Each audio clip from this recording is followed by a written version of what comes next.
नमस्कार विद्यार्थी मित्रांनो, आज आपण एम.एडला फर्स्ट इयरला जो शैक्षणिक तत्त्वज्ञान एज्युकेशनल फिलॉसॉफी नावाचा विषय, त्या विषयातील शैक्षणिक तत्त्वज्ञानाची गरज, नीड ऑफ एज्युकेशनल फिलॉसॉफी याविषयी माहिती घेऊ। मी प्राध्यापक M R. Joshi, M Ed SET, Shri Sharadabhavan शिक्षण संस्थेचे अध्यापक, महाविद्यालय नांदेड येथे सध्या असिस्टंट प्रोफेसर या पदावर कार्यरत आहेत। चला तर पाहूया शैक्षणिक तत्त्वज्ञानाची गरज, नीड ऑफ एज्युकेशनल फिलॉसॉफी। प्रस्तावनेमध्ये काय म्हटलेले पहा। शिक्षण ही समाजाच्या विकासाची महत्त्वाची प्रक्रिया असून ती विशिष्ट तत्त्वज्ञानावर आधारित असते। शैक्षणिक तत्त्वज्ञान म्हणजे शिक्षणाच्या उद्दिष्टांचे, पद्धतींचे आणि स्वरूपाचे मूलभूत विचार व तत्त्वे होत। शिक्षण व्यवस्थेचा प्रभावी पाया घालण्यासाठी शैक्षणिक तत्त्वज्ञानाची गरज महत्त्वाची आहे। आता पहिला आहे शैक्षणिक तत्त्वज्ञानाची गरज व महत्त्व। नंबर 1, शिक्षणाच्या उद्दिष्टांची स्पष्टता। शैक्षणिक तत्त्वज्ञान शिक्षणाची उद्दिष्टे स्पष्ट करून देते। व्यक्ती आणि समाजाच्या गरजांनुसार शिक्षणाचे स्वरूप काय असावे हे ठरवण्यासाठी तत्त्वज्ञान मदत करते। उदाहरणार्थ, कार्यवाद, प्रॅग्मॅटिझम हे तत्त्वज्ञान शिक्षणाला जीवनाशी जोडण्यावर भर देते। त्याच्यानंतर नंबर 2, अध्यापन पद्धती ठरवण्यासाठी शिक्षण प्रक्रियेत कोणती अध्यापन पद्धती वापरावी, विद्यार्थ्यांना कोणत्या पद्धतीने ज्ञान द्यावे याचा आधार शैक्षणिक तत्त्वज्ञान देते। उदाहरणार्थ, निसर्गवाद, नॅचरलिझम विद्यार्थी केंद्रित शिक्षणावर भर देतो, तर आदर्शवाद, आयडियालिझम नैतिक मूल्यांचे शिक्षण महत्त्वाचे मानतो। त्याच्यानंतर तिसरं, मूल्यमापनासाठी दिशा ठरवण्यासाठी शैक्षणिक तत्त्वज्ञान मूल्यांकन प्रणाली कशी असावी हे ठरवते। उदाहरणार्थ, वास्तववाद, रिअलिझममध्ये परीक्षेवर भर असतो, तर कार्यवाद, प्रॅग्मॅटिझम सतत मूल्यमापन आणि अनुभव आधारित शिकवणीवर भर देतो। त्याच्यानंतर पाठ्यक्रम विकासासाठी आधार म्हणून शैक्षणिक तत्त्वज्ञान पाठ्यक्रमाच्या रचनेवर प्रभाव टाकते। उदाहरणार्थ, प्रगतिशील शिक्षण तत्त्वज्ञान प्रोग्रेसिव्हिझम अनुभव आधारित पाठ्यक्रमावर भर देते, तर आदर्शवाद, आयडियालिझम नैतिक व तात्विक शिक्षणावर भर देतो। शिक्षकांच्या भूमिकेचे मार्गदर्शन, शिक्षकांनी विद्यार्थ्यांशी कसा संवाद साधावा, शिकवताना कोणती तत्त्वे वापरावीत याचे मार्गदर्शन शैक्षणिक तत्त्वज्ञान करते। उदाहरणार्थ, वस्तुनिष्ठ शिक्षण तत्त्वज्ञान ऑब्जेक्टिव्हिझम शिक्षकाला ज्ञानस्रोत मानते, तर रचनावाद, कन्स्ट्रक्टिव्हिझम शिक्षकाला मार्गदर्शक मानतो। त्याच्यानंतर सामाजिक परिवर्तनासाठी आधार, शिक्षण हे सामाजिक परिवर्तनाचे महत्त्वाचे साधन आहे। शैक्षणिक तत्त्वज्ञानाद्वारे समानता, लोकशाही, स्वातंत्र्य, बंधुता यासारख्या संकल्पना शिकवता येतात।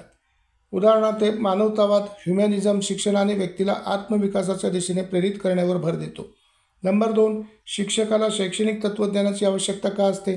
शिक्षण हे केवळ ज्ञान देण्याची प्रक्रिया नसून विद्यार्थ्यांच्या बौद्धिक, सामाजिक, मानसिक आणि नैतिक विकासासाठी एक महत्त्वाचे साधन आहे।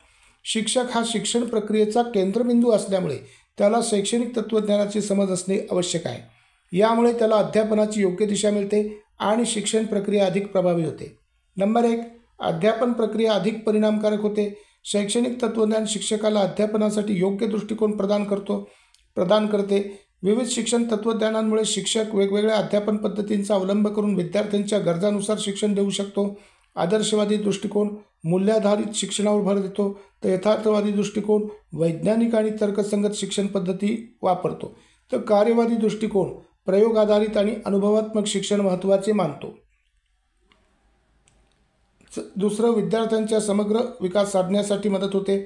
शिक्षण फक्त परीक्षांसाठी नसून विद्यार्थ्यांच्या बौद्धिक आणि सामाजिक जीवनाच्या विकासासाठी असते। शैक्षणिक तत्त्वज्ञानाच्या मदतीने शिक्षक विद्यार्थ्यांच्या मूल्यवर्धक व स्वायत्त विचारसरणीचा, समाज अभिमुखता आणि नैतिकतेचा विकास घडवू शकतो।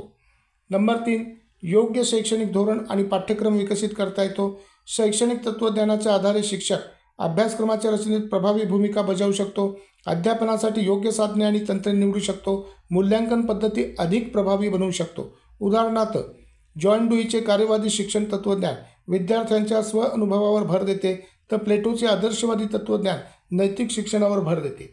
चौथं, समाजाशी शिक्षणाचे नाते समजून घेण्यास मदत होते। शिक्षण हा समाज परिवर्तनाचा महत्त्वाचा भाग आहे। शिक्षकाला समाजातील बदलत्या गरजांनुसार शिक्षणाची दिशा ठरवण्यासाठी शैक्षणिक तत्त्वज्ञान मदत करते। उदाहरणार्थ, लैंगिक समानता, समावेशक शिक्षण, लोकशाही मूल्ये इत्यादींवर शिक्षणाद्वारे भर देता येतो। तंत्रज्ञानाच्या मदतीने शिक्षण अधिक सुलभ आणि प्रभावी करता येते। नंबर 5, अध्यापनात सर्जनशीलता आणि नवोपक्रमांचा समावेश शक्य होतो।